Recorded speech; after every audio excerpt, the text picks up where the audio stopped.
Emanuel Pessoa continua aqui comigo, mas agora a gente vai parar de falar de eleições, apesar dos vários desdobramentos, para falar de atualizações da guerra na Ucrânia, mas o Emanuel não está sozinho, não.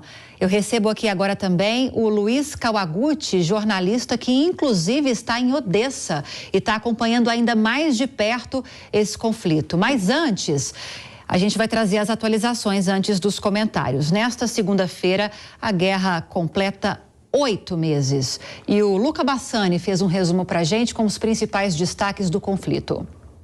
Boa noite de segunda-feira a toda a nossa audiência. Neste dia 24 de outubro, a guerra na Ucrânia completa 8 meses e não há nenhuma perspectiva para que haja a finalização, um desfecho pacífico para esse conflito.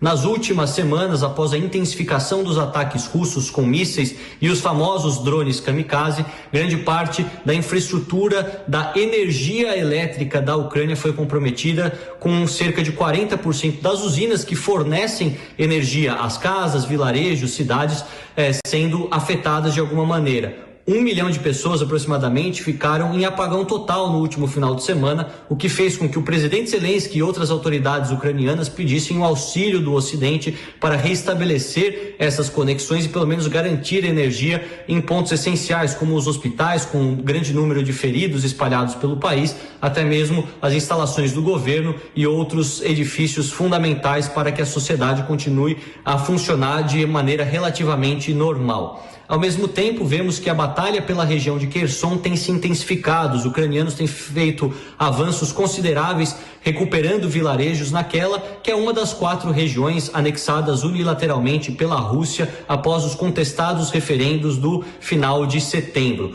Os ucranianos dizem que estão apenas recuperando aquilo que lhes pertence de direito, afinal, a configuração territorial da Ucrânia não deveria passar por nenhuma modificação, segundo a própria política, os próprios políticos da Ucrânia. Os russos, exatamente vendo esse avanço feito pelos ucranianos, emitiram um pedido de evacuação da cidade de Kherson. A administração russa nessa cidade pediu que a população civil evacue e cruze para a porção leste do rio Dnipro, que corta a cidade, até mesmo deságua nas proximidades de Kherson, onde cerca de 25 mil pessoas já o fizeram, mas tantas outras relutam em deixar as suas casas, seus pertences, seus familiares para seguir a uma localidade que muitos deles não conhecem, as cidades em que eles não têm nenhum tipo de vínculo emocional ou econômico, até mesmo a dificuldade para achar trabalho e estabelecer uma vida convencional. Ou seja, grande porção do território sul da Ucrânia tem passado ainda por intensos combates e as próximas semanas serão cruciais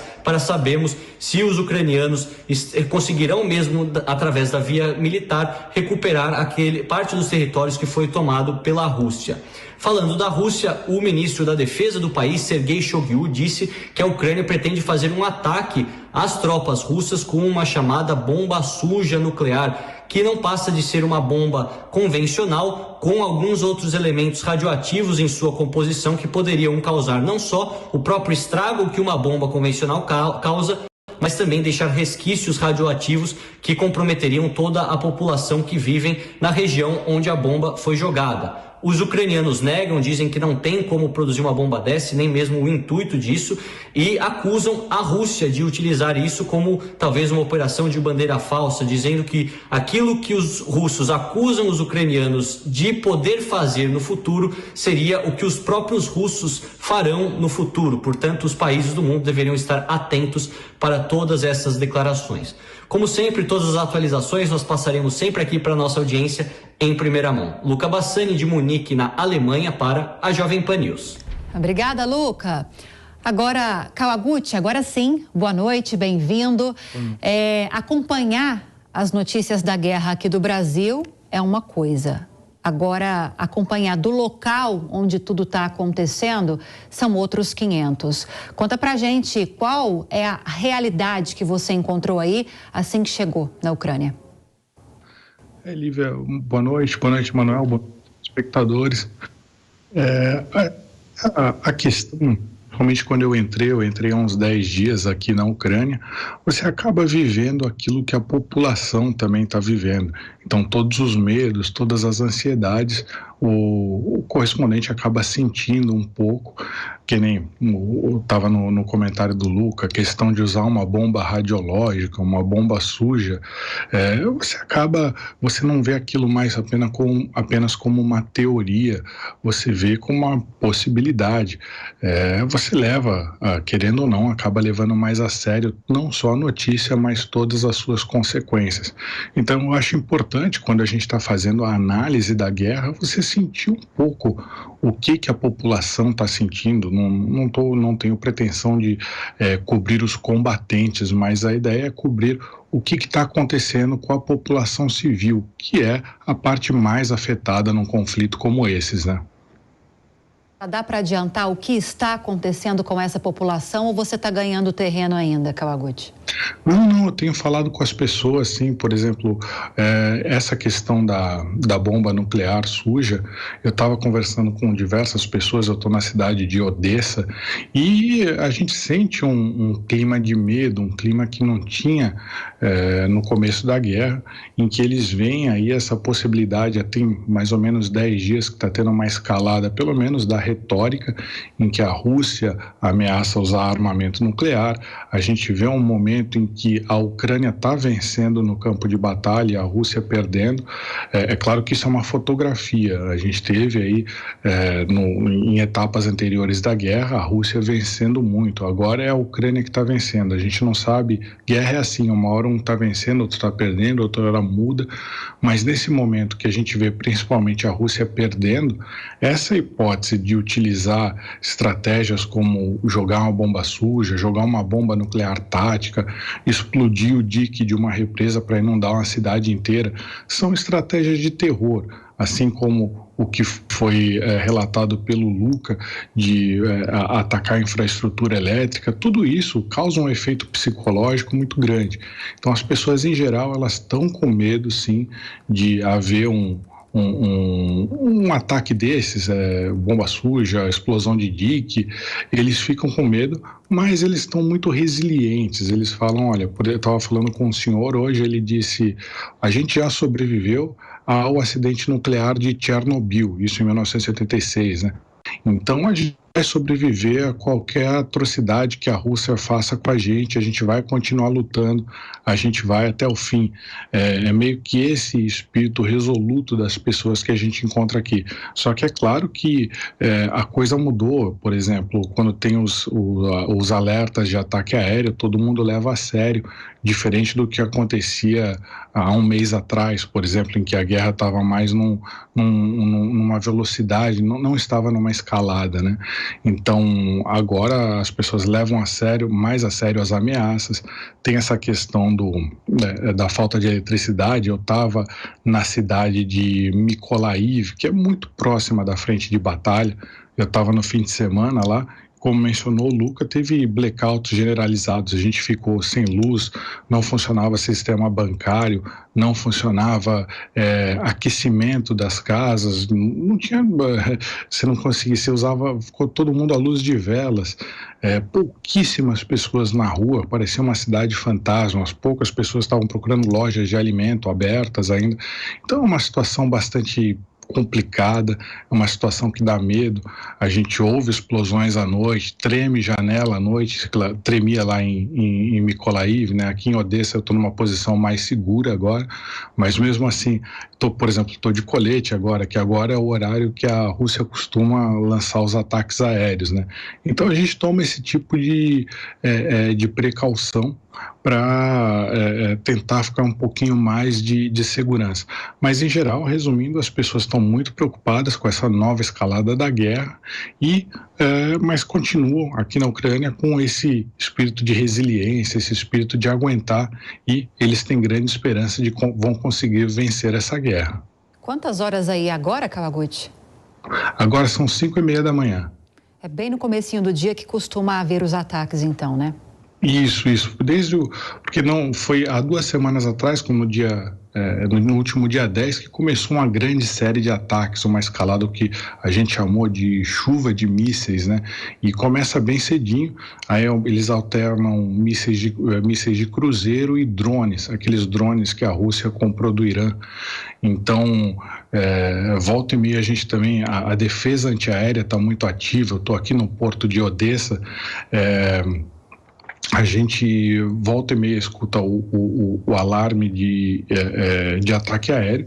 Às vezes é porque alguma aeronave ou algum míssil entrou nesse perímetro próximo da cidade, e aí a defesa antiaérea começa a atacar. Então, se houve explosões, a maioria delas são esses mísseis sendo abatidos pela defesa antiaérea. A gente pode ter no Brasil uma noção de que, por exemplo, tem 3 portos que ainda estão abertos para exportação, né? Aqui, Odessa, Yuzhny e Chornomorsk. Então, são todos aqui na região. E a Rússia tenta bombardear esses portos todos os dias. Todos os dias a defesa antiaérea tem que entrar em ação. Não é que a Rússia está poupando os portos, não. Ela tenta todo dia destruir. Só que todo dia a defesa antiaérea entra em ação e tenta proteger esses portos. E é mais ou menos essa a realidade do dia a dia aqui. É tenso, né? Agora, Emanuel, com base nas informações que o Luca Bassani trouxe para a gente um pouquinho antes, o Kawaguchi está confirmando essas informações. E eu não me lembro bem do dado, o Kawaguchi me corrija se não for realmente isso, mas me parece que na semana passada Volodymyr Zelensky disse que, a respeito desses ataques russos, segundo o governo ucraniano, a infraestrutura de energia, parece que cerca de 30% dessa infraestrutura já teria sido afetada, segundo, claro, o governo ucraniano, segundo o presidente Volodymyr Zelensky. Tem essa questão das restrições também na oferta de gás, e todas essas frentes pioram a situação energética do país, mas também, por outro lado, tem esse avanço das tropas ucranianas conseguindo retomar alguns territórios. Mas não dá para se falar num saldo positivo, né, Manuel? Kawaguchi, bom dia para você que você está aí, né? Dobry den. Então, a gente sabe que o maior problema, Lívia, é que normalmente o que chama de regras de engajamento da guerra determinam que você tem que poupar infraestrutura civil, tá? Então, não pode atacar escola, não poderia atacar hospitais, não poderia atacar usinas hidrelétricas e não poderia atacar portos. Mas o que se vê aí é que, aparentemente, pelas informações que o Kawaguchi nos traz, as regras de engajamento foram para as cucuias, né, Kawaguchi? Exatamente. E o grande problema aí, Lívia, é que os russos, eles, aparentemente, as poucas notícias que chegam, que eles tentam justificar essa ofensiva mais forte sob 2 alegações. Primeiro, de que os militares ucranianos estariam se escondendo dentro das facilidades civis, como usinas, portos, escolas e hospitais, para fugirem dos ataques militares. E o segundo é que os russos alegam que a guerra acaba sendo uma guerra muito mais intensa do que necessário, por conta da intervenção das potências ocidentais, fornecendo quantidades imensas de armamento para a Ucrânia. Afinal de contas, ninguém vai imaginar que essa defesa antiaérea aí dos portos, como o Kawaguchi trouxe, 3 portos estão exportando, sejam defesas de tecnologia ucraniana e mísseis ucranianos. Não que eles não possam ter, mas que esse momento, pelo tamanho da economia da Ucrânia, pelo tamanho da população em comparação com a da Rússia, já teria se acabado há muito tempo. Então, a gente sabe que isso são baterias antiaéreas americanas, baterias antiaéreas inglesas. Então, o Putin, ele usa isso também, a Rússia usa isso também como desculpa. Agora, você chegou a mencionar um pouquinho a respeito das chamadas bombas sujas, né, Kawaguchi, que são bombas radiológicas, é essa a explicação que você deu? Dá para você explicar um pouquinho mais o que seria isso? E a gente está diante de uma guerra de informação, porque a gente tem russos acusando os ucranianos da possibilidade de utilizarem essas bombas e vice-versa também, né?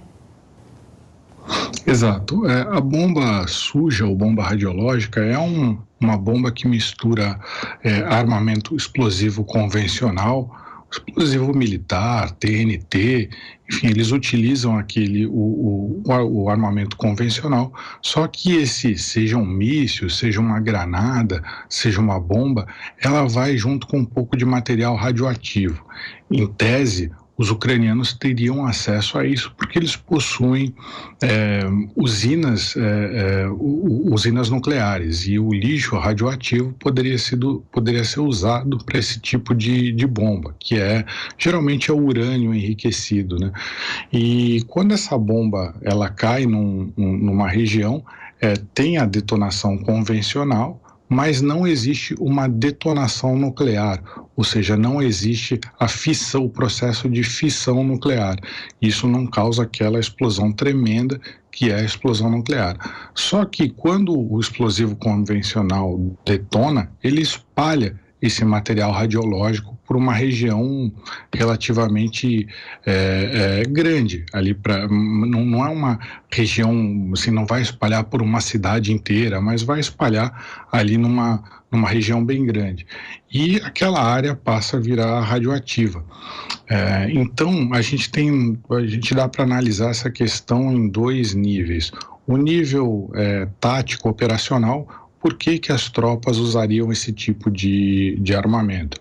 Se a gente pegar esse armamento, ele seria nesse momento em que a Ucrânia está ganhando no campo de batalha, faria sentido para a Rússia utilizar esse equipamento. Porque, por exemplo, as tropas ucranianas estão se aproximando de Kherson. Se a Rússia detona esse tipo de armamento na sua linha de frente, ela tira os seus soldados mais para trás e detona esse armamento em cima dos ucranianos, os ucranianos já não podem continuar avançando naquela linha reta em direção a Kherson. Eles têm que dar um jeito de dar a volta naquela área, porque ninguém quer passar na área radioativa. Então você nega ao inimigo o uso do terreno. Esse que é o emprego tático operacional desse tipo de bomba. O inimigo ele tem que dar uma volta muito maior para conseguir atacar aquela cidade. Se a Rússia estivesse ganhando, faria sentido, por exemplo, para o ucraniano utilizar, mas estou falando apenas no aspecto puramente militar, operacional. Se a gente vê no nível político, aí a coisa já fica mais complicada. A Rússia está falando que a Ucrânia quer soltar uma bomba suja, que é uma radiológica, para culpar a Rússia. E aí, se a comunidade internacional entende que a Rússia lançou uma bomba dessas, a Rússia pode perder parceiros econômicos, como a China, a Índia, e pode perder apoio diplomático.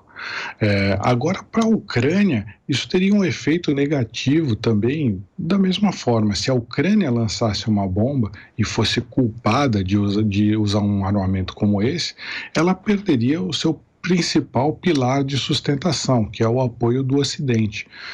Como que, por exemplo, Washington, Londres, Paris poderiam continuar afirmando que vão mandar quantidades colossais de dinheiro, de armas para Kiev, se é um Estado que utilizou uma bomba e colocou civis em perigo, ou seja, espalhou material radioativo em grandes áreas. Isso seria um tiro no pé para a Ucrânia, ela perderia o seu principal pilar de sustentação. Então, esse tipo de ação de bomba suja, ela só pode ser feita se um país fizer e tentar culpar o vizinho. Por isso, no momento, parece que é mais uma escada de retórica do que, de fato, uma possibilidade de isso acontecer no campo de batalha. Agora, Emanuel, com base nessas explicações que o Kawaguchi trouxe para a gente, é bom reforçar que existe essa guerra de informação porque o uso dessas bombas sujas, dessas bombas radiológicas, elas violam completamente o direito internacional, né? Totalmente, porque o uso de armas nucleares, teoricamente, está banido na utilização em conflitos como esse, tá? Obviamente, se você não imagina que se a Ucrânia tivesse chegado nas portas de Moscou, é lógico que eles detonariam todas as bombas possíveis e imagináveis na Ucrânia. Não que tivesse certo, mas é a realidade dos fatos. Só que isso, Lívia, é importante a gente trazer, que é uma questão que, por muitos anos, o governo brasileiro, durante o período militar, quis desenvolver uma bomba nuclear no Brasil. E pode parecer estranho se mencionar isso agora, mas a Ucrânia, até 1993, a Ucrânia era um país nuclear. Então, como parte dos acordos que foram feitos com a Inglaterra, com os Estados Unidos e com a Rússia, a Ucrânia entregou todo o seu armamento nuclear. A Ucrânia era o terceiro maior, se eu não me engano, né, Kawaguchi? Vinha depois justamente da Rússia e dos Estados Unidos, tinha o terceiro maior arsenal nuclear do mundo. E se a Ucrânia tivesse mantido seu arsenal nuclear, a Ucrânia jamais teria sido invadida. Então, o que se percebe claramente é que realmente o poder nuclear ele continua sendo uma deterrência, como se dizia, né? Ele detinha os inimigos porque todos teriam medo de uma reação totalmente intensa e devastadora. Se a Ucrânia não tivesse entregado seus armamentos nucleares, a Ucrânia jamais teria sido invadida pela Rússia. Então, a gente vê aí que aquele ditado, que acho que é do século XIII, sic vis pacem para bellum, se queres a paz, prepara-te para a guerra, continua muito atual. Talvez por causa disso, Kawaguchi, é claro, além das questões atuais, dos interesses comerciais e dos interesses em vários aspectos hoje, né, olhando para hoje, que há esse engajamento tão grande do Ocidente para ajudar, pelo menos com esse apoio logístico à Ucrânia? Sim, e esse é o principal, é por isso que a Ucrânia continua sobrevivendo na guerra. Se não fosse esse apoio financeiro, esse apoio em armamentos, esse apoio já passa aí já chega quase aos 60 bilhões de dólares só dos Estados Unidos, mais de 15 bilhões só em armamento. Para se ter ideia, o que possibilitou as tropas ucranianas chegarem perto de Kherson foram os lançadores de mísseis HIMARS que vieram dos Estados Unidos, lançadores de foguetes. Então, provavelmente, a Ucrânia já teria perdido muito mais território se o Ocidente não tivesse apoiado. É claro que aí tem a bravura dos ucranianos lutando também, tem uma série de outros fatores. E na parte financeira, o Fundo Monetário Internacional, ele lembra que a Ucrânia precisa entre 3 e 4 bilhões de dólares por mês só para continuar com folha de pagamento, com serviços básicos. Isso dá quase 20 bilhões de reais por ano. E a gente vê isso na prática, a gente vê também não só os estados, mas combatentes que vieram do Ocidente, Alemanha, Portugal, Estados Unidos, Grã-Bretanha, todos eles estão aqui. Inclusive, convido aí o telespectador, eu estou postando diariamente os bastidores dessa cobertura no meu perfil lá, que chama Repórter Kawa, K-A-W-A. Eu estou colocando todo dia, mostro esses combatentes, mostro os ataques que aconteceram, mas, voltando à pergunta, é isso, se o apoio ocidental é o principal fator que está ajudando a Ucrânia a estar vencendo no momento, e ela tem que fazer tudo para não perder esse apoio.